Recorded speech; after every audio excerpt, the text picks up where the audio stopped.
Hi, I'm Ted Ross. Welcome to my workshop. Today we're going to do a little project with my two buddies here, Bob and Daniel. And Daniel created this laminated bowl here, and he's already roughed out the outside of it. And we're going to core the inside of this out, at least one core. We'll see if it's possible to get two out of it.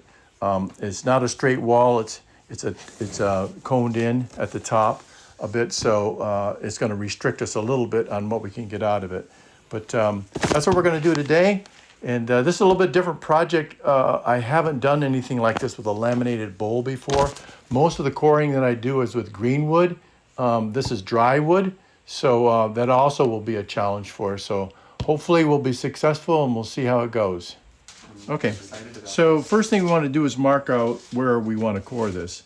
Since it's dry wood, we're gonna leave just about 3/4 to 1 inch. I'm gonna mark this at 1 to start with here. And if we did another coring, we'd say we're gonna be 1 inch plus our blade is about 5/16, so about right there.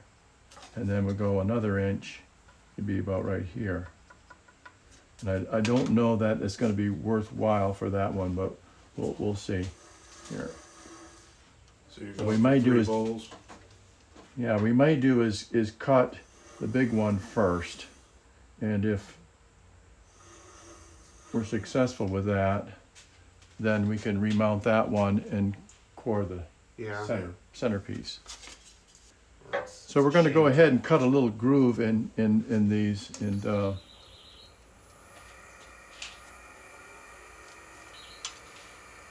that little squeak you just heard was the belt, because I have the belt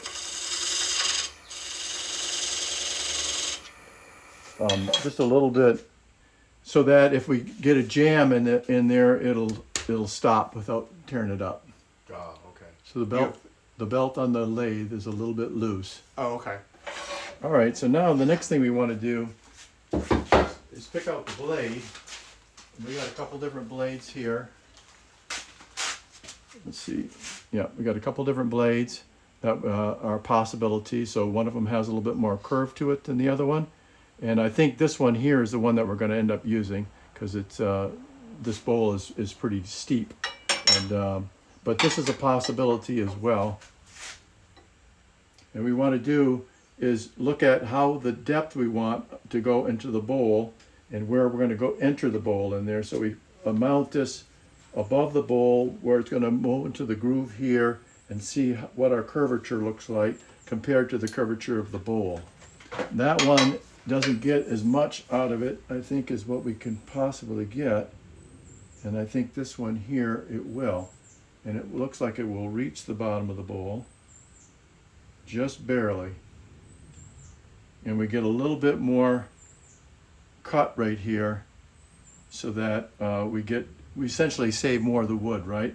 The second bowl that we're going to core out of here will look as similar as we can to the first one. So we're going to go with this blade, and hopefully we'll be successful.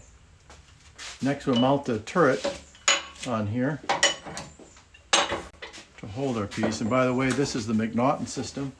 So there's other coring systems out there. Oops. This one it has a little bit more flexibility to it than a lot of the other ones do, but there's also a little bit more challenge in some ways to get what you want. Once we get the turret set in here, and I have this piece in here that sets a space for me automatically on there. It doesn't hold, it's just a piece of 1 inch pipe, but when I lock it down on here, that clamps the post itself, and then this spins on the base right here. So it's not really spinning on that plastic piece. It's just to help me get it set in there, because it should be, if not right on, it should be very close to center. And when I want to set that center, I could have marked that center out, but it looks really close there right now on it. So if I spin this, I can see where it's going. Yeah, it's just a little bit above center, which I like to be above center. So that's a good starting point for us. Now the next thing we have to determine is the entrance. You know, where do we enter this? Where's the handle, right? Like this, because depending on how we enter to where it's going to cut, going back to the bowl. So how I do that is I determine the spot out here on the top. And one way that you can help you with this is to lock your place on it.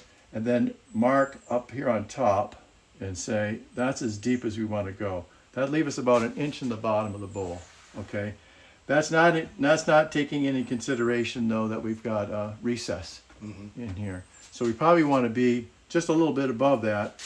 But since it's dry, right, and we have 1 inch here that we're going to leave in here, we'll try to leave as close to 1 inch, but having it less than that in the bottom is okay, even on a wet bowl, because what shrinks the most is this way, not this way. So having 1 inch is usually plenty in the bottom. It's this part that makes the difference, because it's going to squeeze in, and you got to have that inch, right, to get it back to round again when you turn it the second time. So I'm going to make a little mark right here. That'll be the back side of my blade.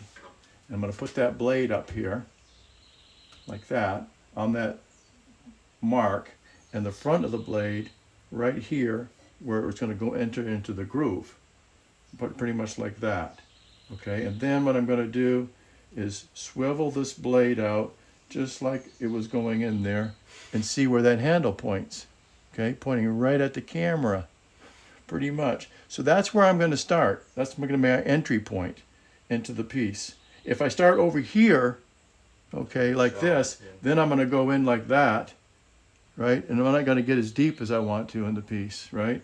If I go over here, then I could shoot right through the sidewall of it, right? Or through the bottom of it. So by setting it on here, this is what works for me. So there's a center. There's that. And then I'll rock it back around here again.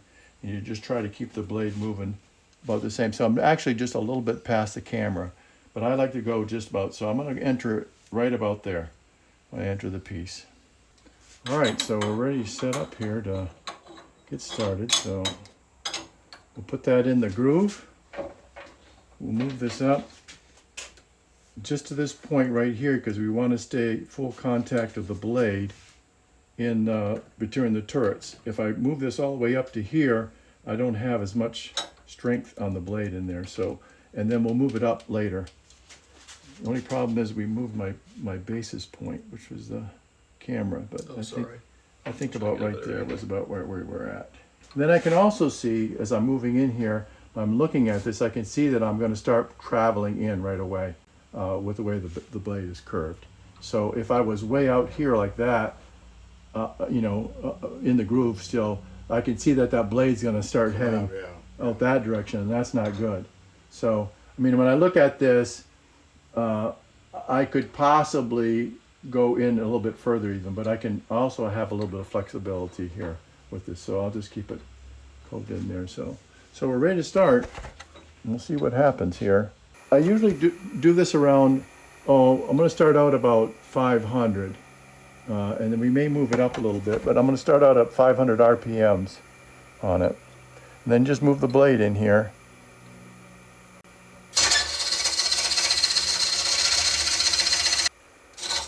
I'm going to take a little bit off here and here. What kind of wood is this on the front? Maple? Maple.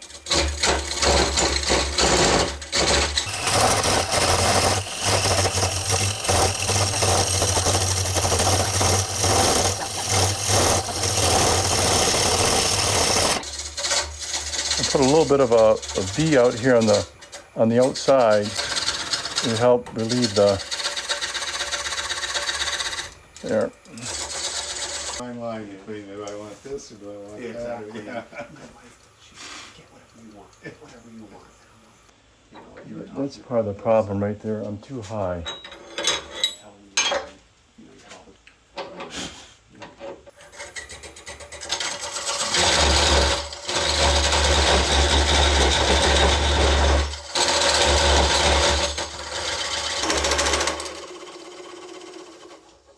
Gonna move our turret up.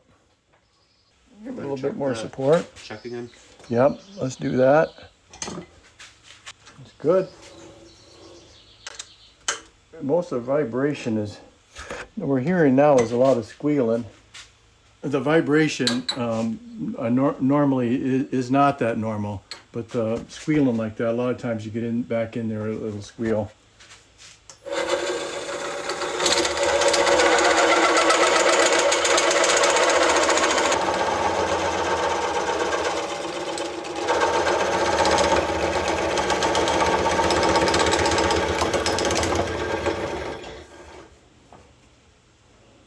There we go. All right, so there we go. We got it cored out. Here's the bowl that we came out of it, and here's the piece. It was, because of the dry wood, it was a little bit chattery getting started, and then we got a lot of squealing going through. And if I had to do over again, I would go a little bit deeper. I was being a little bit too cautious because I didn't want to come through on the recess on the bottom and allow Daniel enough room to hold the bottom. But he's got a second bowl now. It'll be a nice set between the two. So you can see here he'll core that piece out of there, which will eliminate his faceplate holes on that, and have a real nice piece on that one there. And this one, of course, would be real nice as well. So that's it. Hopefully you got something out of this. And my recommendations going forward is to green wood is better than dry wood to core, but you can do it, and we were successful doing it. Again, I would probably try to go a little bit deeper on this one because we got plenty of wood left there in the bottom of the bowl. So happy turning.